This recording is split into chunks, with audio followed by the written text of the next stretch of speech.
locked doors, strict protocols, and the unyielding security of a maximum security prison. Yet, Albert DeSalvo is found brutally killed. His death wasn't just shocking, it was impossible, a mystery that defied logic. How does a man, isolated under constant watch, end up butchered in his own cell? To understand the full scope of this enigma, we need to rewind the clock. Let's take it back a few hours.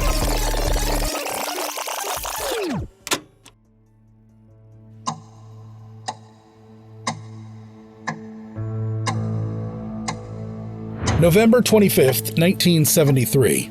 At first glance, it seemed like any other day at Walpole State Prison. The morning routine unfolded with mechanical precision. A head count confirmed Albert DeSalvo's presence, and a quick medical check followed. Nothing unusual on the surface.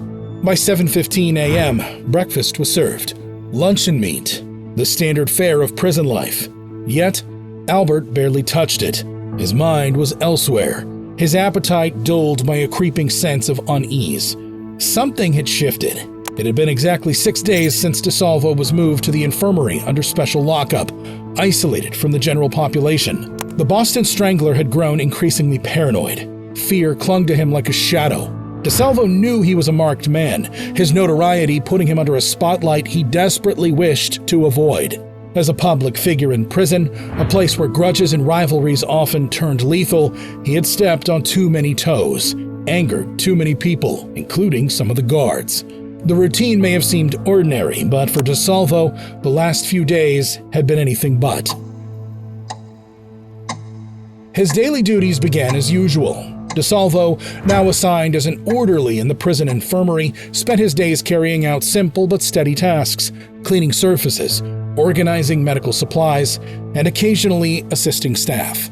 From time to time, he interacted with inmates seeking medical care, offering brief moments of normalcy in an otherwise restrictive and isolating existence. The job, though monotonous, came with small perks.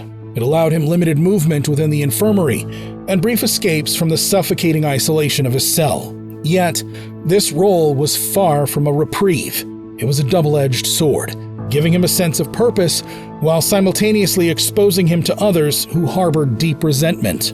Ironically, this man, suspected by many of strangling 11 women, had never been convicted for those crimes. Instead, he was serving time for a string of assaults as the Green Man. But his confession to being the Boston Strangler had forever sealed his identity in the public eye. The duties that gave his days structure also placed him squarely in harm's way. Even under special lockup meant to keep him safe, his vulnerability was undeniable. The afternoon unfolded as expected, but for Albert DeSalvo, the weight of a lingering decision had reached its breaking point. For weeks, he had wrestled with a thought he could no longer ignore. Despite having nothing but time on his hands, he felt a strange urgency, as if the clock was ticking against him. It was time to act. DeSalvo needed to contact someone who could help, someone he trusted. He had to make an urgent phone call. His role as an infirmary orderly occasionally gave him proximity to staff and rare opportunities to communicate. It was during one of these moments that DeSalvo decided to reach out. His message was clear. He needed to speak with Dr. Ames Roby. Dr. Roby, a forensic psychiatrist who had studied DeSalvo, had long harbored doubts about his confession to being the Boston Strangler. He believed another inmate, George Nassar, was a far more likely suspect, a man whose intelligence and ruthlessness made him as calculating as he was dangerous. DeSalvo and Nassar's paths first crossed 8 years earlier at Bridgewater, where DeSalvo had been sent as just another inmate among many undergoing psychiatric evaluation after his arrest. Both men were held in the same ward, and their shared circumstances quickly forged a bond. Far from being an ordinary criminal, George Nassar had a violent history. First convicted of second-degree murder as a teenager, he later committed a brutal execution-style killing of a gas station attendant in 1964, a crime that demonstrated his cold and calculating nature, paired with a talent for manipulation and unsettling charisma, made him dangerously influential. It was during his time at Bridgewater that DeSalvo's actions sparked chaos far beyond the prison walls. In March 1965, DeSalvo's wife, Irmgard, received an alarming phone call. The caller, F. Lee Bailey, DeSalvo's newly appointed attorney, delivered a message. Irmgard was told to change her name take her children, and go into hiding immediately. Something big is going to blow up about Albert, Bailey warned. It'll be on the front pages of every newspaper within 24 hours. I'm flying out tomorrow to help you. The next day, the bombshell dropped. Albert DeSalvo confessed to being the Boston Strangler. Irmgard was overwhelmed and incredulous. To her, it sounded like another of Albert's grandiose schemes for attention, perhaps even a desperate attempt to sell his story for money. And she wasn't alone in her doubts. DeSalvo's confession has remained a subject of intense speculation. While financial motives were evident, he hoped to secure book or film deals to support his wife and children. His reasons appeared far more layered. DeSalvo was burdened by guilt and desperation, knowing he might never walk free again. To him, spinning a sensational story was a calculated gamble, one that might bring his family financial security while allowing him to survive behind bars. Others believed DeSalvo was motivated by a desire for infamy. Known for his attention-seeking behavior, he reportedly embraced the title Boston Strangler as a way to secure lasting notoriety. His narcissism and need to stand out may have driven him to claim responsibility for the infamous murders. DeSalvo's taped confession only deepened doubts among victims' families. While police insisted that he knew details only the killer could know, those who heard the recordings were struck by inaccuracies. He described events that never happened, one family member noted.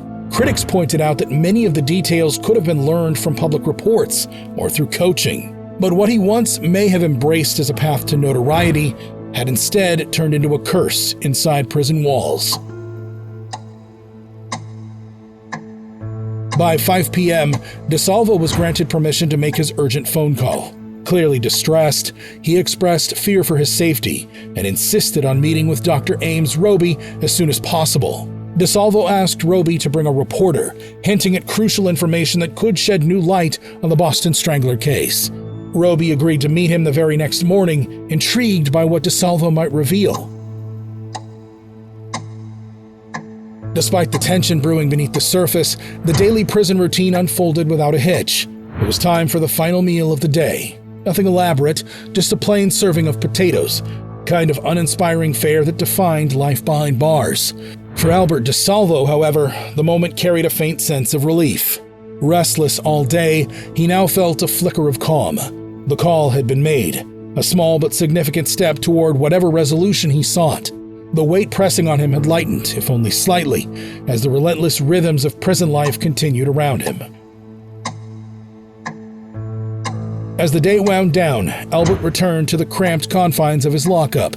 The cell door locked behind him, cutting him off from the world once more. Alone in the stillness, his thoughts likely turned to the morning ahead and the conversation he planned with Dr. Ames Roby. What would he say? And just about how much would he reveal?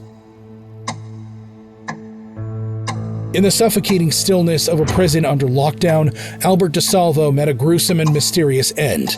Estimated around 9 p.m. In his cell, he was stabbed to death 28 times. The murder should have been impossible. Lockdown protocols were considered airtight, with every inmate confined to their cells and security checkpoints heavily guarded.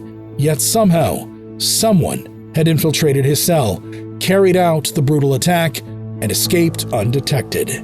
Casey Sherman, a TV producer and investigator, spoke to BBC Crime about the unsettling case. "I'm convinced he was silenced to keep the truth buried," Sherman said. "His murder wasn't random, it was a contract killing. Someone needed him gone." The logistics of the murder defy belief. DeSalvo's killer would have had to bypass 6 security checkpoints, commit the savage stabbing, and retreat, likely covered in blood, without arousing suspicion. Sherman argued that such an act would have been impossible without inside help. This was a coordinated effort, he claimed.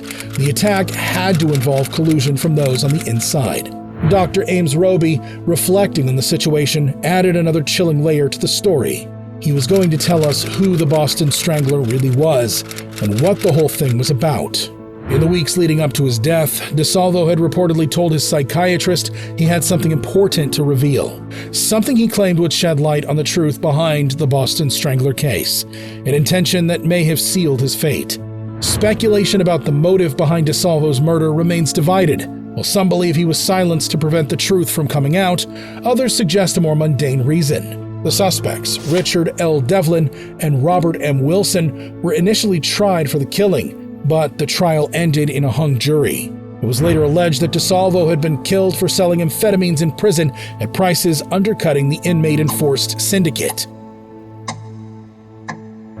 Cold to the touch, with no pulse, and lying in a pool of blood, Albert DeSalvo's body was discovered the next morning. For nearly 10 hours, he had been dead, unnoticed in the supposed security of his cell. Show your support by strangling that subscribe and like button. Don't let it escape.